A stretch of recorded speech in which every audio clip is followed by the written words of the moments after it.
ഈ തൈറോയിഡ് ഗ്രന്ഥിയുടെ അളവ് കൂടുതലാണെങ്കിൽ, സൈസ് കൂടുതലാണെങ്കിൽ അതിന് ഗോയിറ്റർ എന്ന് പറയും. അതിന് ഒരുപാട് കാരണങ്ങളുണ്ട്. ഞാൻ ഈ കാരണങ്ങളിലോട്ട് കടക്കുന്നില്ല.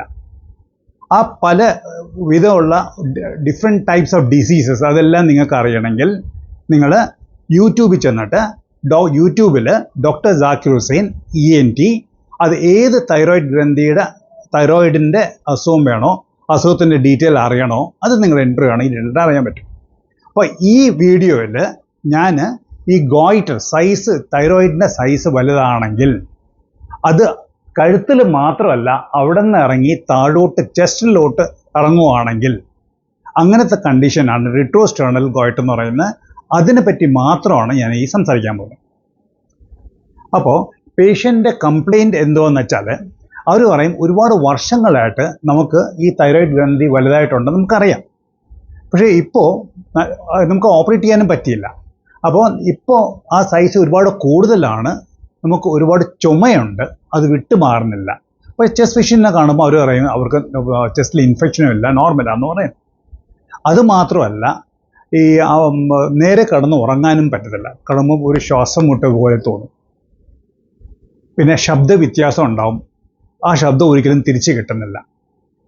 കഴിക്കുമ്പം ഇവിടെ എന്തോ തടയുന്ന പോലെ. ഇതായിരിക്കും അവരുടെ മെയിനായിട്ടുള്ള കംപ്ലയിൻറ്റ്സ്.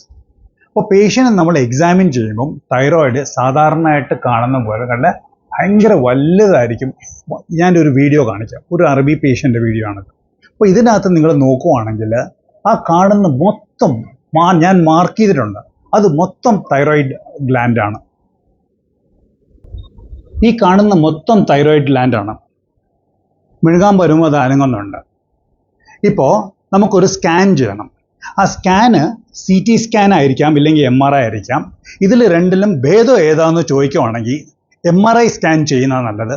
ആ കഴുത്തിൻ്റെ മാത്രം ആയിരിക്കത്തില്ല, ചെസ്റ്റിൻ്റെ അപ്പർ പാർട്ടും കൂടെ വേണ്ടി വരും. ഇതാണ് സ്കാനിനെ പറ്റി. ഇപ്പോൾ ഈ ഞാൻ കാണിക്കാൻ പോകുന്ന CT സ്കാനാണ്. അപ്പോൾ നിങ്ങൾ ഈ പിക്ചറിൽ കാണുന്ന ആ കംപ്ലീറ്റ് ആയിട്ട് കാണുന്ന ഈ കാണുന്ന എല്ലാം തൈറോയിഡാണ്. അപ്പോൾ ഇത് ചെസ്റ്റിൻ്റെ തുടക്കം, അതിൻ്റെ താഴോട്ട് പോയിട്ടുണ്ട്. ഇത് സൈഡ് വ്യൂ ആണ്, അതുപോലെ ഇത് ഫ്രണ്ട് വ്യൂ ആണ്. അപ്പോൾ ഇങ്ങനത്തെ ഒരു കംപ്ലയിൻ്റ് ആയിട്ട്, വലിയൊരു തൈറോയിഡായിട്ട് ഇത്രയും കംപ്ലയിൻ്റ് ആയിട്ട് വരുമ്പം ശസ്ത്രക്രിയ ചെയ്ത് അത് കംപ്ലീറ്റ് ആയിട്ട് മാറാനല്ലാതെ വേറെ മാർഗമില്ല.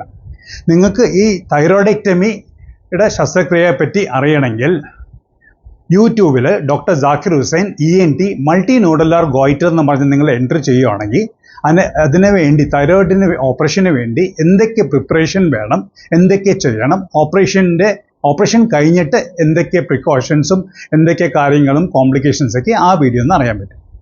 അപ്പം ഇങ്ങനെയാണ് നമ്മൾ റിട്രോസ്റ്റേണൽ ഗോയിറ്റർ എന്ന് പറഞ്ഞ ഒരു അസുഖം നമ്മൾ ട്രീറ്റ് ചെയ്യുന്നത്. നമസ്കാരം.